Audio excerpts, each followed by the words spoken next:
আসসালামু আলাইকুম। Welcome to learning insight. তো আজ আপনাদের অধিভুক্ত যে ৭টি কলেজ আছে, সে অধিভুক্ত ৭ কলেজের পরীক্ষা অনুষ্ঠিত হয়েছে ঢাকা বিশ্ববিদ্যালয়ের অধীনে। এবং এই অধিভুক্ত ৭ কলেজের যে পরীক্ষা অনুষ্ঠিত হয়েছে বাণিজ্য শাখার, এই পরীক্ষার আমি সাজেশন দিয়েছিলাম আপনাদেরকে এবং বিস্তারিত বলেছিলাম। তো আশা করি আপনাদের চান্স পাওয়ার জন্য যে নাম্বার, সেই নাম্বারের অধিকাংশ তার উপরেও যে নাম্বার আছে, অর্থাৎ ভালোভাবে যদি আপনি কোনো কলেজে চান্স পাইতে চান, অর্থাৎ ঢাকা কলেজ বা ইডেন কলেজে, সেই নাম্বার পর্যন্ত আশা করি আমার হচ্ছে যে সাজেশন ছিল এবং আমার জিএসটি এবং ঢাকা বিশ্ববিদ্যালয়ের জন্য যে প্রিপারেশন গাইড ছিল এবং আমি যে প্রিভিয়াস ইয়ারের কোশ্চেন পড়তে বলছিলাম আপনাদেরকে, আশা করি তার ভিতর থেকে আপনাদের চান্স পাওয়া এবং যে যার পছন্দের সাবজেক্টে পড়তে চান সেই পর্যন্ত আমাদের নাম্বারগুলো আমরা পেয়ে গিয়েছি। তো আজ চান্স পেতে পারি এবং কাটমার্ক কি, এটা আমি হচ্ছে আপনাদের সন্ধ্যার পরে আরেকটি ভিডিওর মাধ্যমে জানিয়ে দিব, ঠিক আছে? তো বাংলা প্রথমে যে কোশ্চেনটা ছিল, তারপরে বুঝিলাম মাতৃভূমি আছে। তো এটার অ্যান্সার কি হবে? এই উদ্ধৃতি কার রচনার? অপরিচিতা। প্রাচীন ট্রয় নগরী উল্লেখ আছে কোন কবিতায়? সেই অস্ত্র। নিচের কোন বানানটি সঠিক? বানানটি একটু দেখে নেন, আত্মসাৎ বানানটি এখানে সঠিক। নিচের কোন রচনায় রবীন্দ্রনাথ ঠাকুর প্রসঙ্গে আছে? তাহলে কোন রচনায় রবীন্দ্রনাথ ঠাকুর প্রসঙ্গে আছে? জীবন ও বৃত্ত। কোনটি শব্দ কোন শব্দার্থ কোনটি সমার্থক শব্দ নয়? ওকে। তো ৫ নাম্বার কোশ্চেনে আছে কোনটি সমার্থক শব্দ নয়? তো এখানে কি হবে? তনু। নেক্সট কোশ্চেন, ডাল ছেড়ে উঠতে আর নতুন ডালে গিয়ে বসতে কি তার পাখা ঝাপটানি? এখানে কি কোন পদ? এখানে কি হচ্ছে অব্যয় পদ। রাজা উজির মারা, এর অর্থ কি? এর অর্থ হলো বড় বড় কথা বলা। নেক্সট কোশ্চেন, সম্বর্জনা শব্দের অর্থ কি? তো সম্বর্জনা শব্দের অর্থ হচ্ছে পরিষ্কার করা। তো উষ্ণ শব্দের সঠিক এখানে কোন বর্ণে গঠিত? এই কোশ্চেন চেয়েছে, এখানে হবে মূর্ধন্য ষ, মূর্ধন্য। দোকান কোন ভাষা থেকে আগত শব্দ? আমরা জানি দোকান হচ্ছে ফার্সি ভাষা থেকে আগত শব্দ। এবার আমরা কেউ পরীক্ষায় ভালো করতে পারিনি, এটা হবে কি? সাধারণ অতীত। সাধারণ অতীতকালের উদাহরণ। খালেক ব্যাপারীর স্ত্রীর নাম কি? খালেক ব্যাপারীর স্ত্রীর নাম হচ্ছে আমেনা। মানুষের যখন পতন আসে তখন সে পদে পদে ভুল করে, এটা কোন রচনার অন্তর্গত? এটা হবে ৫২ দিনগুলির অন্তর্ভুক্ত।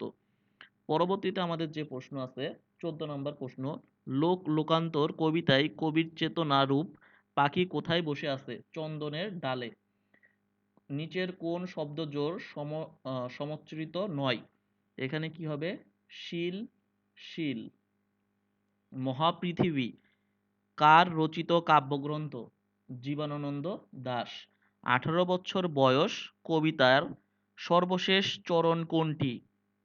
এ দেশের বুকে ১৮ আসুক নেমে। সন্ধি বাংলা ব্যাকরণের কোন অংশের আলোচ্য বিষয়? সন্ধি হচ্ছে বাংলা ব্যাকরণের ধ্বনিতত্ত্বের আলোচ্য বিষয়। আপনাদের আমি বলেছিলাম যদি সেকেন্ড পেপারের গুলো কমন পেতে চান তাহলে তবে ক্লাস 9-10 এর যে গ্রামার বইটা আছে সেই গ্রামার বই থেকে পড়বেন এবং মূল টেক্সট বইটা বাংলায় খুব ভালোভাবে পড়বেন। তো আশা করি আপনাদের বাংলার মূল টেক্সট বই এবং ক্লাস 9-10 এর গ্রামার বই থেকে অধিকাংশ আপনাদের মার্ক আসছে। তো নেক্সট হচ্ছে, শামসুর রহমানের প্রথম কবিতা কোন পত্রিকায় প্রকাশিত হয়? সাপ্তাহিক সোনার বাংলা।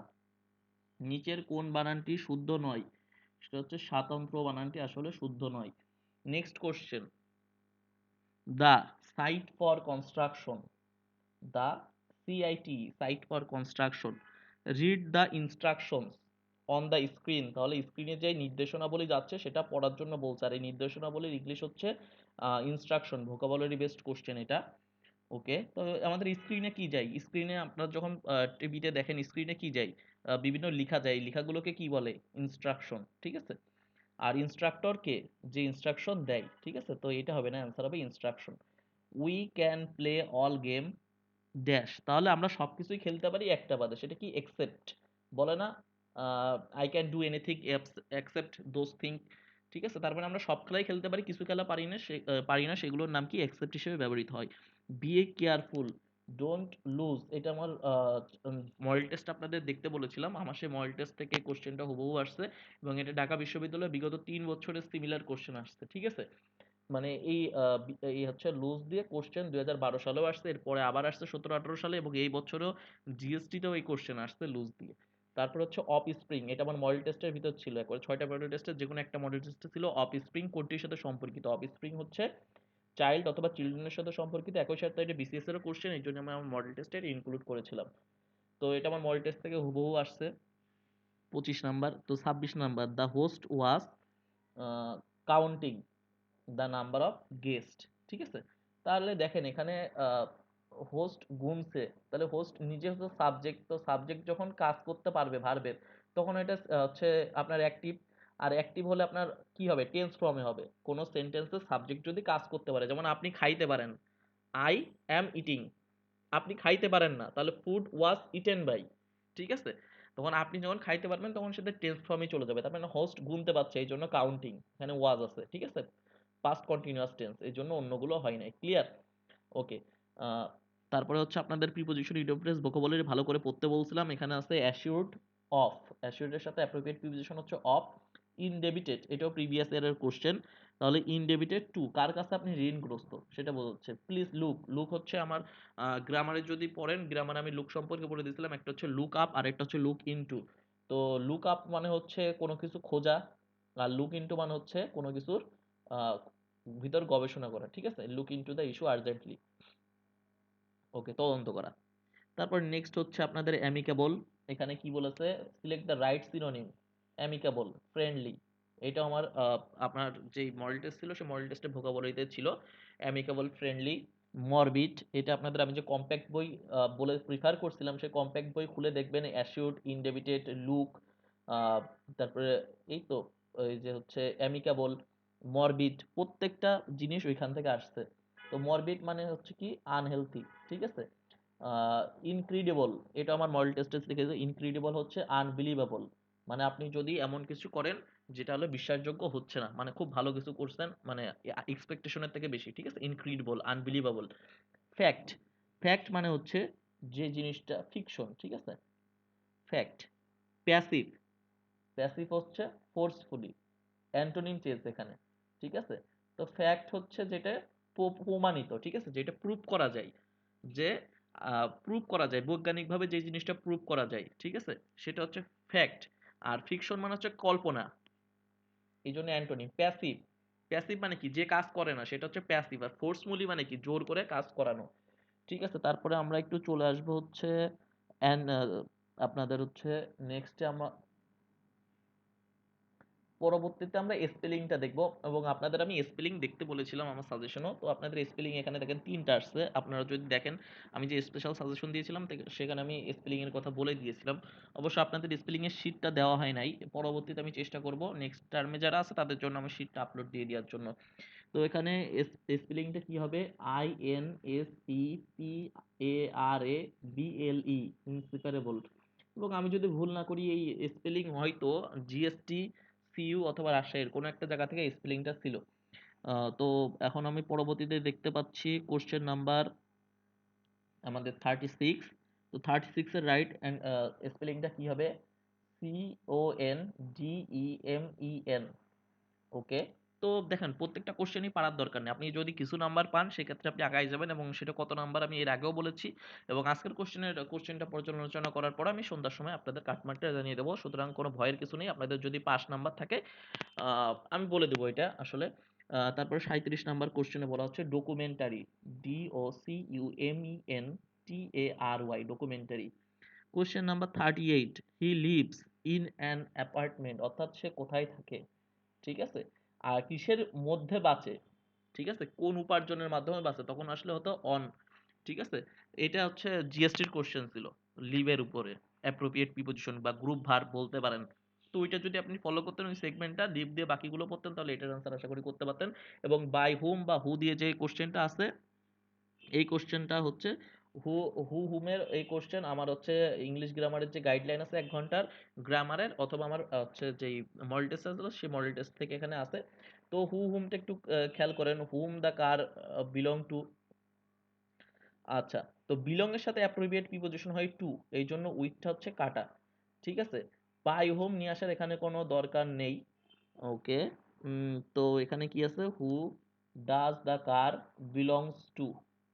ওকে, তো এখানে আপনি ডাজ দিচ্ছেন, সুতরাং আর বিলংস এর সাথে বিলং এর সাথে এস দিতে পারবেন না, এই জন্য বি নাম্বারও কাটা, এই জন্য রাইট অ্যান্সার কত number, C number. Okay, which of the following noun is a collective noun, তাহলে কালেকটিভ নাউন মানে হচ্ছে দলগত বোঝাচ্ছে, তো এখানে দলগত কোনটা একটু দেখেন তো, টিম, বুক, মার্বেল নাকি শিপ?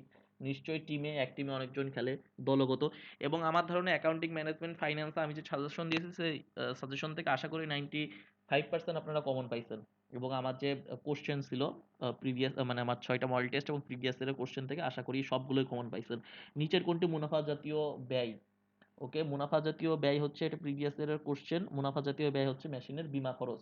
অন্যান্য যতগুলো খরচ আছে মেশিনের ক্রয় থেকে শুরু করে প্রথমবার চালু করা পর্যন্ত যত খরচ আছে এগুলো মেশিনের নামে অন্তর্ভুক্ত হবে, তবে মেশিনের বীমা খরচটা হচ্ছে মুনাফা জাতীয় খরচ। সমাপনী মজুত পণ্যের এখানে কি বলেছে, একটি কোম্পানির সমাপনী মজুত পণ্য এবং অগ্রিম প্রদানের মূল্য 25,000, এই মূল্যের 7 গুণ তড়িৎ সম্পত্তি, যদি তড়িৎ সম্পত্তির অনুপাত আচ্ছা আপনার 6:7 হয়, তাহলে চলতি অনুপাত কত? তো চলিত অনুপাতের আপনার যদি অনুপাত হয় 6:7, তাহলে চলতি অনুপাত হবে হচ্ছে আপনার 3:4। ঠিক আছে, ওকে, এটা যদি বুঝতে না পারেন আমি হচ্ছে আপনাদের করে দিব নিচে কমেন্ট বক্সে, ঠিক আছে। ওকে, মজুদ পণ্যের নিঃশেষিত হলে, মজুদ পণ্য নিঃশেষিত হলে তা ড্যাশ হয়ে যায়, তা কি হয়? বিক্রিত পণ্যের ব্যয়। একটি কোম্পানির আয় বিবরণী থেকে নিম্নলিখিত তথ্য নেওয়া হয়েছে। এখানে বলা আছে বিক্রয় 64,000, 64,20,000, প্রারম্ভিক মজুদ 9,80,000, ক্রয় 45,000, 45,40,000, বছর শেষে মজুদ 10,20,000, মজুদ আবর্তনের হার কত? তাহলে এখানে মজুদ আবর্তনের হার হবে কত? আপনাদের মজুদ আবর্তনের হার হবে 4:4, 4.5। ঠিক আছে, এই কোশ্চেনও আপনার আমার মডেল টেস্টে ছিল মজুদ আবর্তনের হার।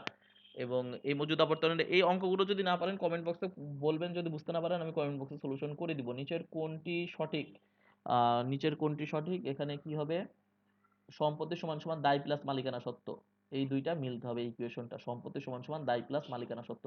তো দেখেন এখানে কি মিলছে, এইটে আর এইটা যোগ করলে কি 2.5 লাখের সমান হয়? হয় না। 2.5 লক্ষ আর 1.5 লক্ষ যোগ করলে কি 4 লক্ষ সমান হয়? অবশ্যই হয়, সুতরাং এটা ঠিক আছে।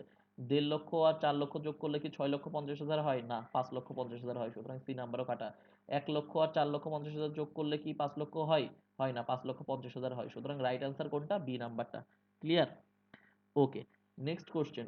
31 ডিসেম্বর 2020 তারিখে এমবিএম কোম্পানি লিমিটেডের কিছু নির্ধারিত তথ্য নিচে উপস্থাপন করা হলো। অফিস সরঞ্জাম 20,000, ইউটিলিটি খরচ 4,000, নগদ 10,000, দেনাদার 10,000, সেবা রাজস্ব 36,000, মজুরি খরচ 7,000, ভাড়া খরচ 11,000, প্রদেয় নোটিশ 16,500, পাওনাদার 2,500।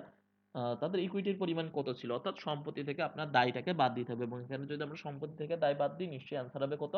21,000। সম্পত্তি আর দায়, ঠিক আছে। তো ইকুইটি মানে হচ্ছে মালিকানা সত্ত্ব, তো মালিকানা সত্ত্বের ভিতরে আপনি এই আয় ব্যয়গুলোকে কাজে লাগবে না, ঠিক আছে, সম্পত্তি আর দায়টাকে বাদ দিলেই চলে আসবে। তো এখানে দেখেন সম্পত্তি আর দায়টা কত আছে। ওকে, 20,000 খরচ কাজে আসবে না। ওকে, 20,000, 10,000, 10,000, তাহলে টোটাল কত হলো আপনার? 40,000। এবং এখানেও ব্যয় আছে, কাজে লাগবে না। এই 40,000 থেকে আপনার কত হাজার বাদ দিতে হবে? এই যে 2,500 আর হচ্ছে 16,500। তো 500 যোগ করলে কত হয়? 17,000, আর 2,000 যোগ করলে কত হয়? 19,000। তো 40,000 থেকে 19,000 বাদ দিলে কত হয়? 21,000। আশা করি অঙ্কটা বুঝতে পেরেছেন। Next question. নেক্সট কোশ্চেন 47 নম্বরে বলা হচ্ছে বছরের শুরুতে হুদা কোম্পানি লিমিটেডের মোট সম্পত্তি ছিল 8 লক্ষ টাকা, দায়ের পরিমাণ ছিল 5 লক্ষ টাকা, তাদের মোট দায় 1 লক্ষ টাকা বৃদ্ধি পেয়েছে, ইকুইটি হ্রাস পেয়েছে। খুবই সহজ, এখানে সম্পত্তিকে ধরতে হবে, ঠিক আছে। তো সম্পত্তিকে ধরলাম। ওকে, সম্পদের বছর শেষে মোট সম্পদের পরিমাণ কত? তো আগে সম্পদের কি পরিমাণ চেঞ্জ হয়েছে আগে দেখে নিই। মোট দায় বৃদ্ধি পেয়েছে, দায় যদি বৃদ্ধি পায় তাহলে আপনার কি হবে? সম্পত্তিও বৃদ্ধি পাবে, তাহলে এখানে প্লাস। ইকুইটি হ্রাস পেয়েছে, তার মানে আপনার সম্পত্তিও হ্রাস পাবে। প্লাস মাইনাস করলে কত হয়? 1 লাখ থেকে 70,000 মাইনাস করলে হয় 30,000। এবার সম্পদের সাথে এই 30,000 যোগ দেবেন। সম্পদের সাথে এই 30,000 যোগ, সম্পদের সাথে এই 30,000 যোগ দিলে কত হয়? 8,30,000। এটা যদি বলতো সম্পত্তি কি পরিমাণ পরিবর্তন হয়েছে, তাহলে আপনার উত্তর শুধু 30,000 দিলে অ্যান্সার হয়ে যেত।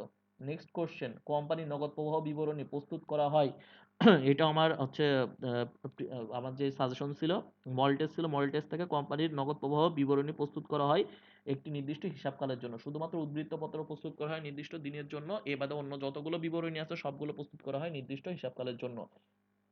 আর্থিক বিবরণীগুলো, অবচয় কোন পদ্ধতিতে বছরের প্রথম বছরের বছরগুলোতে সর্বনিম্ন দেখাবে এটা আমার 3 নাম্বার কি 3 নাম্বার কি 2 নাম্বার মডেল টেস্টের কোশ্চেন। এটা হচ্ছে ক্রমহ্রাসমান পদ্ধতিতে প্রথম বছরের প্রথম বছরগুলোতে সর্বনিম্ন মুনাফা দেখাবে। এফআরসি এর পূর্ণরূপ কি? এফআরসি এর পূর্ণরূপ হলো ফাইন্যান্সিয়াল রিপোর্টিং কাউন্সিল। ঠিক আছে, ফাইন্যান্সিয়াল রিপোর্টিং কাউন্সিল, এটা আনকমন আসছে। মিস্টার এক্স কে ঋণ দেওয়া হলে ঋণকে কি বলা হয়? ঋণ হচ্ছে মিস্টার এক্স কে ঋণ দেওয়া হয়েছে, অর্থাৎ আপনি ঋণ দিচ্ছেন। তো আপনি ঋণ দিচ্ছেন মানে এটা আপনার জন্য একটা ইনভেস্টমেন্ট বা সম্পদ, আর যে ঋণ নিচ্ছে এটা তার কাছে দেয়, তো আপনার জন্য এটা কি? সম্পদ। অর্থাৎ ব্যাংক যদি কাউকে লোন দেয় তাহলে ব্যাংকের জন্য এটা কি? ইনভেস্টমেন্ট, সম্পদ। আর আপনি লোন নিলেন, এটা আপনার জন্য কি? দায়। আশা করি বুঝতে পারছেন। নিচের কোনটি কোন এন্ট্রির জন্য রেওয়ামিল অমিল হবে? এটাও প্রিভিয়াস ইয়ারের কোশ্চেন। একটি সঠিক জার্নাল দুইবার রেকর্ড করলে কোনো সমস্যা নেই, এটা হচ্ছে রেওয়ামিলের সীমাবদ্ধতা। ধারে সাপ্লাইজ ক্রয় করে সাপ্লাইজকে ডেবিট করেছেন, নগদকে ক্রেডিট করেছেন, কোনো সমস্যা নেই, অ্যাকাউন্টস মিলে যাবে। একটি 4,450 টাকার পদে হিসাব পরিশোধ করে পদে হিসাবকে আপনি দুই পাশেই দেখেন ভুল অঙ্ক লিখেছেন, কিন্তু 45 45, সুতরাং ডেবিট পাশেও 45, ক্রেডিট পাশেও 45 মিলে যাবে।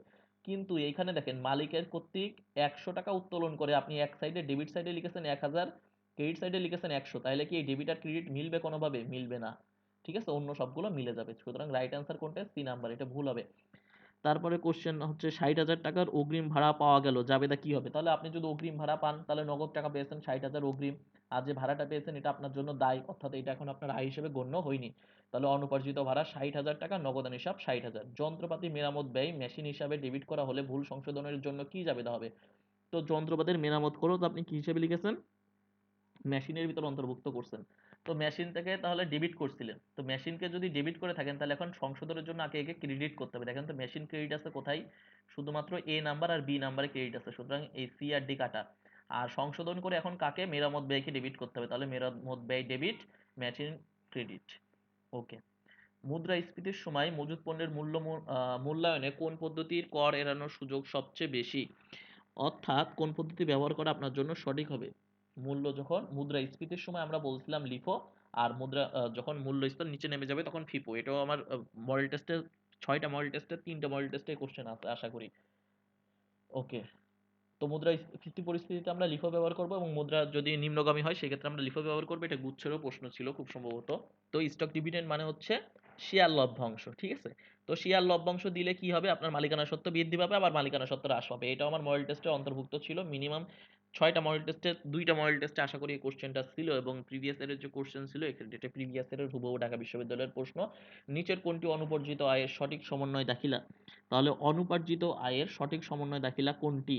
তাহলে অনুপার্জিত আয়ের সঠিক সমন্বয় দাখিলা হলো অনুপার্জিত আয় হিসাব ডেবিট, আয় হিসাব ক্রেডিট। অর্থাৎ আপনি আয়, এখন আপনার আয়টাকে সমন্বয় করতে হবে, তাহলে দায় যেটা ছিল এটাকে কমাই দিয়ে ডেবিট করা হয়েছে এবং আয়কে ক্রেডিট করা হয়েছে। নিচের কোন ব্যবসায়ের নিম্নলিখিত ব্যবসায়ের মধ্যে কোনটি প্রসেসিং কস্ট?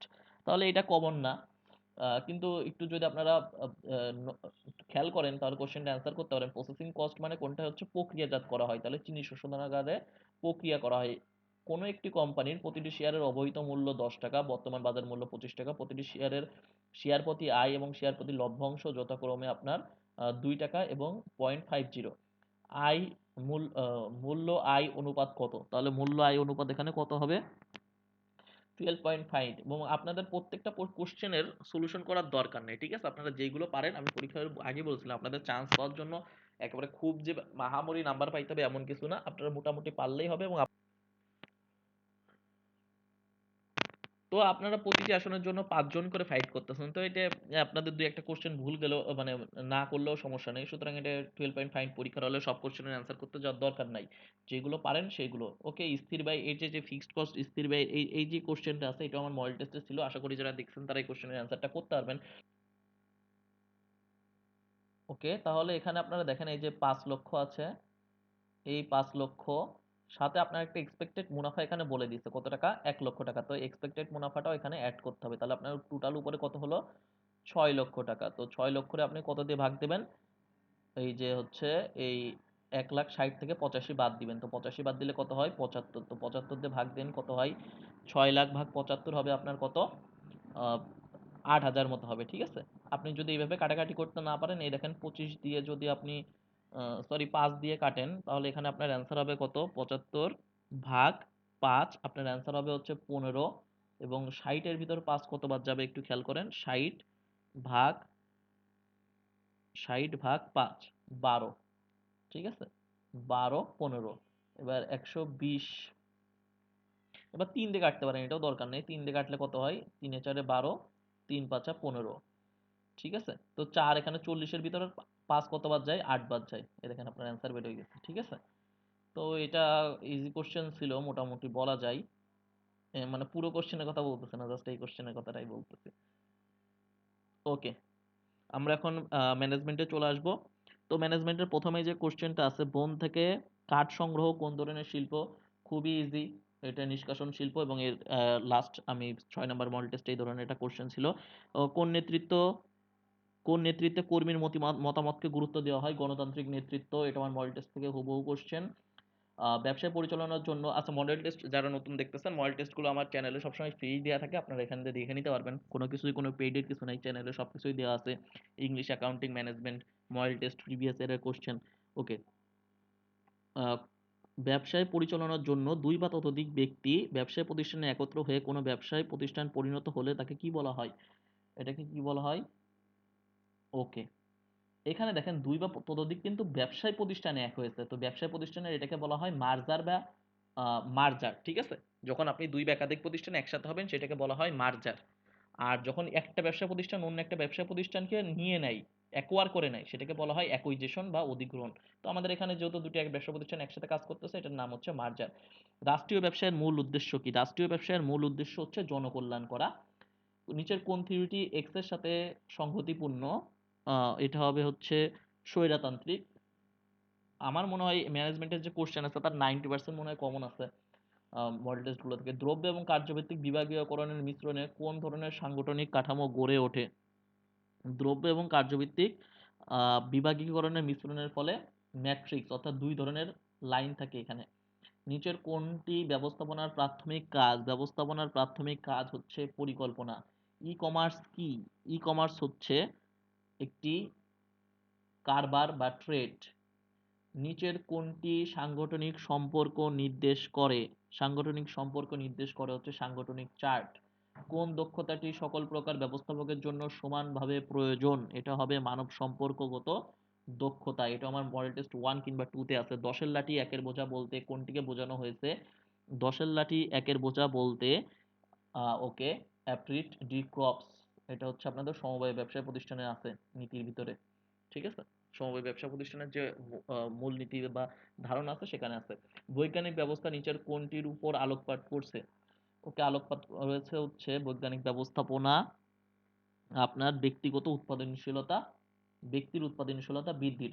অংশীদারি ব্যবসায়ের একজন নাবালক নিচের কোনটিতে বিনিয়োগ করতে করতে পারবে। তো অংশীদারি ব্যবসায়ের নাবালক আপনারা জানেন মূলধনে বিনিয়োগ করতে পারবে, কোনো কাজ করা লাগবে না, সে মূলধনে বিনিয়োগ করে সুবিধা পাবে। পাবলিক লিমিটেড কোম্পানির ন্যূনতম চাঁদা সংগ্রহ করা কখন আবশ্যক, এটা আমাদের 6 নম্বর মডেল টেস্টে ছিল। এবং ন্যূনতম চাঁদা কখন সংগ্রহ করতে হয়, এখানে বিবরণপত্র ছিল। ঠিক আছে, তো বিবরণপত্র আর ন্যূনতম চাঁদা সিমিলার টাইপের, যদি আপনি বুঝে অ্যান্সার করতে পারেন সেই সেগমেন্ট থেকে, তাও কোশ্চেন একই, কার্যক্রমের অনুমতিপত্র পাওয়ার পূর্বে ন্যূনতম চাঁদা সংগ্রহ করতে হয়। ঠিক আছে, ন্যূনতম চাঁদা সংগ্রহ না করলে আপনি কার্যক্রমের অনুমতিপত্র পাবেন না। ওই সেগমেন্ট থেকে সিমিলার টাইপের কোশ্চেন আসছে আর কি। যেসব যে সম্পদ অন্য কোনো সম্পদের কার্যকর করে তোলে তাকে কি বলা হয়, যে সম্পদ অন্য সম্পদকে কার্যকর করে থাকে তাকে মানব সম্পদ বলা হয়। সীমিত অংশীদারি আইন কত সালে প্রণয়ন করা হয়, তো সীমিত অংশীদারি আইন প্রণয়ন করা হয় 1907 সালে। লিমিটেড কোম্পানির কোন বিষয়টি লিমিটেড, এটাও আমাদের প্রিভিয়াস ইয়ারের কোশ্চেন থেকে। এটা হচ্ছে শেয়ার হোল্ডারদের দায়টা লিমিটেড থাকে, যে মূল্য পর্যন্ত আপনি শেয়ার কিনবেন সেই মূল্য পর্যন্ত সীমাবদ্ধ থাকবে।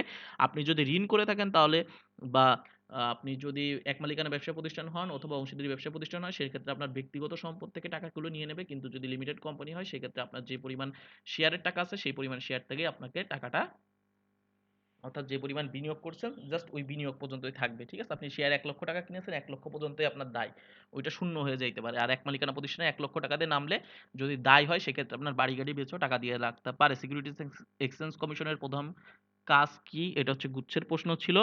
আমি আপনাদের গুচ্ছের প্রশ্নগুলো এবং রাজশাহী বিশ্ববিদ্যালয়ের কোশ্চেনগুলো দেখে যাইতে বলছিলাম। তো এটার অ্যান্সার কি হবে, Bangladesh securities and exchange commission এর কাজ কি, এটা হচ্ছে মূলধন বাজার নিয়ন্ত্রণ। প্রশিক্ষণ কর্মীদের কোন ধরনের দক্ষতা বৃদ্ধি করে, প্রতিষ্ঠান অবশ্যই কর্মসংক্রান্ত জ্ঞান বৃদ্ধি পাবে বা দক্ষতা বৃদ্ধি করবে। ঠিক আছে, নিচের কোনটি একার্থ পরিকল্পনা স্থায়ী পরিকল্পনা সম্পর্কে আগে বলেছিলাম, এবং আমার মডেল টেস্টে 6টার ভিতরে 5টা মডেল টেস্টে এই কোশ্চেনই আছে, একার্থ পরিকল্পনা স্থায়ী পরিকল্পনা নিয়ে নিচের কোনটি একার্থ পরিকল্পনার উদাহরণ। এবং রাজশাহী গুচ্ছেও আসছিল, এটা হচ্ছে প্রকল্প। ঠিক আছে, ওকে। নেক্সট হচ্ছে মার্কেটিং এর কোশ্চেন, উৎপাদন কোন ধরনের উপযোগ সৃষ্টি করে, উৎপাদন রূপগত উপযোগ সৃষ্টি করে।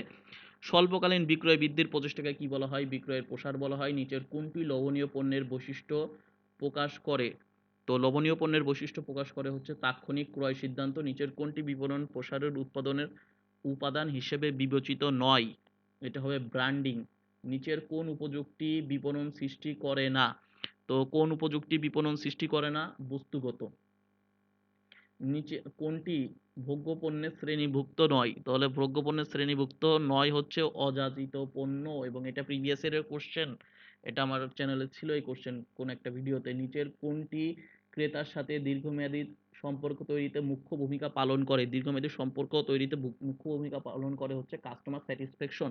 আপনি যদি আপনার সার্ভিস দ্বারা কাস্টমারকে স্যাটিসফাইড রাখতে পারেন সেক্ষেত্রে তারা কি হবে, তাদের সাথে আপনার লং টার্ম রিলেশন গড়ে উঠবে। সেক্ষেত্রে আপনি অনেক দিন ধরে আপনি কাস্টমারকে লয়াল রাখতে পারবেন অথবা সেল করতে পারবেন। ওয়ারেন্টি গ্যারান্টি ইত্যাদি নিচের কোনটি শ্রেণীভুক্ত, ওয়ারেন্টি গ্যারান্টি হচ্ছে বিক্রয় উত্তর সেবা। পণ্য ডিজাইনের ক্ষেত্রে নিচের কোনটি প্রযোজ্য নয়, পণ্য ডিজাইনের ক্ষেত্রে পণ্যের আকার প্রযোজ্য নয়। যেসব পণ্য পূর্ব পরিকল্পনা অনুযায়ী ভোক্তাগণ ক্রয় করে সেগুলোকে কি বলা হয়, পূর্ব পরিকল্পনা অনুযায়ী যে পণ্যগুলোকে ক্রয় করে সেগুলোকে কি বলা হয়, শপিং পণ্য। অর্থাৎ আপনি শপিং করতে যাওয়ার আগে পরিকল্পনা করে নেন আমি কি কি শপিং করব। আর শপিং মানে হচ্ছে পণ্য ক্রয় করা, আর মার্কেটিং মানে হচ্ছে পণ্য বিক্রয় করা। আমরা অনেক সময় ঈদের সময় জামা কাপড় কিনতে যাই বলে মার্কেটিং করতে গেছে, যেটা মার্কেটিং না। মার্কেটিং মানে তো আপনি বিক্রয় করতে যাচ্ছেন, ঠিক আছে, এটা শপিং। সঠিক অ্যান্সার বলবেন। বিপণন ব্যবস্থাপনায় পণ্যের মতামত প্রধানত গুরুত্ব আরোপ করা হয়, এখানে অ্যান্সার হবে হচ্ছে পণ্যের গুণগত মান। নিচের কোনটি বিপণনের মৌলিক ধারণা সম্পর্কিত নয়, বিপণনের মৌলিক ধারা সম্পর্কিত নয় হচ্ছে জব রিটেনশন। ঠিক আছে, জব রোটেশন। মৌলিক ধারণা বিপণনের মৌলিক ধারার সাথে সম্পর্কিত নয়। জব রোটেশন হচ্ছে, এটা হচ্ছে মানব সম্পদ ব্যবস্থাপনা বা হিউম্যান রিসোর্স ম্যানেজমেন্টের সাথে সম্পর্কিত। বাটা শু কোন ধরনের বিপণনী, বাটা শু হচ্ছে আপনার বহুশাখা বিপণনী, অর্থাৎ মাল্টিপল স্টোরেজ। আপনারা দেখবেন বাংলাদেশে বিভিন্ন জায়গায় বাটা শু আছে। পণ্যের জীবন চক্রের লাইফ সাইকেলে কোন স্তরের পণ্য বিক্রয় করা সম্ভব নয়, এটা হবে হচ্ছে পণ্যের উন্নয়ন স্তরে বিক্রয় করা সম্ভব নয়। যেসব পণ্য পূর্ব পরিকল্পনা ছাড়াই দেখামাত্র ভোক্তাগণ ক্রয় করে সেগুলোকে কি বলা হয়, যেসব পণ্য পূর্ব পরিকল্পনা ছাড়াই দেখামাত্র ভোক্তাগণ ক্রয় করে সেগুলোকে বলা হয় লোভনীয় পণ্য। নেক্সট কোশ্চেন, কোন মূল্য নির্ধারণ পদ্ধতি সর্বাধিক বাজার শেয়ার দখল করার উদ্দেশ্যে থাকে, অর্থাৎ আপনি যদি বাজারের সবার মানে আপনার কি কম্পিটিটরদের পণ্য বিক্রি করতে দিবেন না, অধিকাংশ পণ্য আপনিই বিক্রি করবেন, সেক্ষেত্রে কি কি কোন প্রাইসিং স্কিমটা নেওয়া হয়, অর্থাৎ কোন প্রাইসিংটা করা হয়, সেই প্রাইসিংটার নাম হচ্ছে বাজার অনুপ্রবেশ, মার্কেট পেনিট্রেশন। ঠিক আছে, মার্কেটটা আপনার দখলে থাকবে। আইএসও এর পূর্ণরূপ কি, আইএসও হচ্ছে আমার একটা ম্যানেজমেন্ট কোশ্চেন ছিল, আইএসও হচ্ছে এনজিও, এটার পূর্ণরূপ হচ্ছে international organisation for standardisation, international organisation for standardisation. ঠিক আছে, সি নাম্বারটা। ওকে, কোনটি ভোক্তা নতুন পণ্য গ্রহণ প্রক্রিয়ার ধাপ নয়, একটির অ্যান্সার হবে হচ্ছে সংস্কৃতি। ঠিক আছে, দেন নিচের কোনটি জনসংখ্যা বিষয়ক বিভক্তিকরণের উপাদান নয়? জনসংখ্যা সংক্রান্ত বিভক্তিকরণের উদাহরণ নয় হচ্ছে জীবন ধাঁচ। প্রিভিয়াস ইয়ারের কোশ্চেন সাজেশন থেকে আসছে। বিপণন ক্রেতাদের জন্য নিচের কোনটি সৃষ্টি করে ভ্যালু? এটাও প্রিভিয়াস ইয়ারের কোশ্চেন, অথবা যে আহ, এটাও প্রিভিয়াস ইয়ারের কোশ্চেন, ঠিক আছে। তো নেক্সট ফিনান্স অ্যান্ড ব্যাংকিং এ চলে আসবো।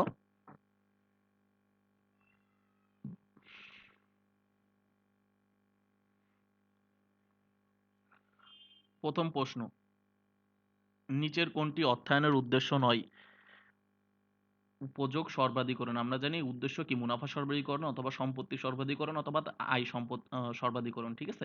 নিচের কোনটি ব্যবসায়ের অভ্যন্তরীণ উৎস? ব্যবসায়ের অভ্যন্তরীণ উৎস হচ্ছে বকেয়া দায়। ওকে, অর্থাৎ আপনার কাছে যারা টাকা পাবে সেই টাকাটা আপনি না দিয়ে যদি রেখে দেন, সেই টাকাটা আপনি অন্য জায়গায় ফাইন্যান্স করার সুযোগ পাবেন। নিচের কোন সম্পত্তি সমূহের মধ্যে থেকে কম ঝুঁকি থেকে অধিক ঝুঁকি, অর্থাৎ কোনগুলো ঝুঁকি কম থেকে সর্বাধিক? তো আমরা কোনটি কম থেকে সর্বাধিক? তো আমরা জানি শেয়ারে বিনিয়োগ করা আপনার জন্য ঝুঁকিপূর্ণ হবে। তো শেয়ার সর্বাধিক স্তরে থাকবে। তার থেকে একটু কম ঝুঁকি হচ্ছে অগ্রাধিকার শেয়ার, তার থেকে আরো কম ঝুঁকি হচ্ছে বন্ডে, ঠিক আছে। তো আপনি যদি বন্ডে ইনভেস্ট করেন তাহলে আপনি কি পাবেন? নির্দিষ্ট হারে সুদ পাবেন, মেয়াদ শেষে টাকা পেয়ে যাবেন। আর যদি আপনি শেয়ারে ইনভেস্ট করেন সেক্ষেত্রে আপনার জন্য কি রিস্কি হয়ে যাবে, অর্থাৎ আপনার বিনিয়োগটা ক্ষতির মুখোমুখি হওয়ার সম্ভাবনা আছে। লভ্যাংশ পেতেও পারেন, নাও পারেন। এই জন্য সর্বনিম্ন ঝুঁকি হচ্ছে বন্ড, তারপর অগ্রাধিকার শেয়ার, আর সবচেয়ে বেশি ঝুঁকি হচ্ছে সাধারণ শেয়ার। যদি কর হার হ্রাস পায় তাহলে ঋণের প্রকৃত খরচ কি হবে? কর হার হ্রাস পেলে ঋণের প্রকৃত খরচ কি হবে? বৃদ্ধি পাবে। তারপরে একটি ব্যবসা প্রতিষ্ঠানের প্রদেয় বিল হচ্ছে ৬০০ টাকা, মজুত পণ্য ৩০০ টাকা, প্রাপ্য বিল ৫০০ টাকা, প্রদেয় নোটিশ ৭০০ টাকা, নগদ হচ্ছে ৬৫০ টাকা। তো চলতি মূলধন কত টাকা জিজ্ঞেস করছে। তো চলতি সম্পদ থেকে চলতি দায় বাদ দেন হয়ে যাবে। তো এখানে চলতি দায় আছে এই দেখে ৬০০, চলতি সম্পদ কত ৩০০, প্রাপ্য বিল হচ্ছে ৫০০, প্রদেয় নোটস হচ্ছে ৭০০, নগদ হচ্ছে ৬৫০। তো একটু সহজে কাটাকাটি করেন, ঠিক আছে। এই যে ৫০০, ওকে, এখানে এই যে ৬০০ আর হচ্ছে, ওকে, এই ৬০০ আর এই ৬০০ কেটে দেন, তাহলে এখানে আর ৬০০ থাকলো না, এখানে শুধু ৫০ থাকলো, ঠিক আছে। আর হচ্ছে এখানে কত আছে ৭০০। তো ৫০০ আর ৩০০ নিয়ে নেন, ৩০০ থেকে ২০০ নিয়ে নেন, ৭০০ কেটে গেল, তাহলে এখানে থাকে ১০০ আর এখানে থাকে ৫০, তাহলে উত্তর কি হবে? উত্তর হবে ১৫০। নেক্সট কোশ্চেন, নিচের কোনটি মূলধন বাজারের দলিল? মূলধন মানে হচ্ছে কি, যেখানে দীর্ঘমেয়াদী অর্থায়নের ইনস্ট্রুমেন্ট গুলো ক্রয় বিক্রয় হয়, যেমন শেয়ার, ঋণপত্র, অগ্রাধিকার শেয়ার, বন্ড, এইগুলো, ঠিক আছে। আর এইগুলো হচ্ছে মুদ্রা বাজারের অংশ। পরের কোশ্চেন 2107, নিচের কোনটি ক্ষেত্রে ভবিষ্যতে মূল্য নির্ধারণ করা যায় না? কোনটির ক্ষেত্রে ভবিষ্যতে মূল্য নির্ধারণ করা যায় না? চিরস্থায়ী বন্ড। নেক্সট কোশ্চেন, আমাদের আর অল্প কিছু কোশ্চেন বাকি আছে। যে বাট্টার হারে প্রকল্পের নিট বর্তমান মূল্য শূন্য হয় ওই বাট্টার হারকে কি বলা হয়? IRR, ঠিক আছে। এটা প্রিভিয়াস ইয়ারের কোশ্চেন থেকে। যে কোন ক্ষেত্রে স্বল্পমেয়াদী অর্থায়ন ব্যবহার করা হয়? কার্যকরী মূলধন প্রয়োজন হলে। কার্যকরী মূলধনের আরেক নাম হচ্ছে চলতি মূলধন। যদি কার্যকরী মূলধন সম্পর্কে না বোঝেন, চলতি মূলধন সম্পর্কে ক্লিয়ার হয়ে যাবেন। তাও না বুঝলে এই যে ওয়ার্কিং ক্যাপিটাল এখানে লেখা আছে। নিচের কোনটির জন্য ব্যবসায়িক ঝুঁকির উদ্ভব হয়? ব্যবসায়ের পরিবর্তনশীল ব্যয়। নিচের কোনটি বাণিজ্যিক ব্যাংকের কাজ নয়? মুদ্রানীতি প্রণয়ন বাণিজ্যিক ব্যাংকের কাজ নয়। নিচের কোনটি মুদ্রা বিকল্প হিসেবে ব্যবহৃত নিচের কোনটি মুদ্রার বিকল্প হিসেবে ব্যবহৃত হয়? ওকে, হয় না। এটা হবে কি, পে অর্ডার। নিচের কোনটি, ওকে, নিচের কোনটি বাণিজ্যিক পত্রের সবচেয়ে বড় সম্পত্তি হিসেবে বিবেচিত? বাণিজ্যিক পত্রের সবচেয়ে বড় সম্পত্তি হচ্ছে আপনার ব্যাংকে জমাকৃত যে নগদ তহবিল হচ্ছে, এটা হচ্ছে সবচেয়ে বেশি অ্যাকসেপ্টেবল, ঠিক আছে, বা ফিক্সড ডিপোজিট যেটা আছে, একই কথা। তো ডেবিট ক্রেডিট কার্ড সম্পর্কে নিচের কোন উক্তিটি সঠিক নয়? ডেবিট ক্রেডিট কার্ড, ওকে, ডেবিট এবং ক্রেডিট কার্ডে হিসাবে টাকা থাকার প্রয়োজন, অর্থাৎ আপনার তো ডেবিট ক্রেডিট হিসাবে টাকা থাকার প্রয়োজন নাই, ঠিক আছে। ডেবিট ক্রেডিট হিসাব এটিএম থেকে টাকা তোলা যায়, ঠিক আছে। ডেবিট ক্রেডিট হিসাবে কেনাকাটা করা যায়, এটাও ঠিক আছে। এটি একটি প্লাস্টিক কার্ড, এটিও ঠিক আছে। কিন্তু অটোমেটিক ডেবিট ক্রেডিট কার্ডে আপনার হিসাবে টাকা থাকার কোনো প্রয়োজন নাই। ক্রেডিট কার্ড থেকে তো আপনি ক্রেডিট পাচ্ছেন। বাণিজ্যিক ব্যাংকে ইস্যুকৃত একটি পে অর্ডারের মেয়াদ কতদিন? বাণিজ্যিক ব্যাংকে ইস্যুকৃত পে অর্ডারের মেয়াদ অবশ্যই ৩ মাস বা ৯০ দিন। ঠিক আছে? একই কথা, ৩ মাসও যা ৯০ দিনও তা। নেক্সট কোয়েশ্চেন, দত্ত বীমার ধারণার ক্ষেত্রে নিচের কোনটি প্রযোজ্য ক্ষেত্র? দত্ত বীমার ক্ষেত্রে প্রযোজ্য ক্ষেত্র হচ্ছে জীবন বীমা। ওকে, জীবন বীমা হচ্ছে দত্ত বীমার ক্ষেত্রে প্রযোজ্য ক্ষেত্র।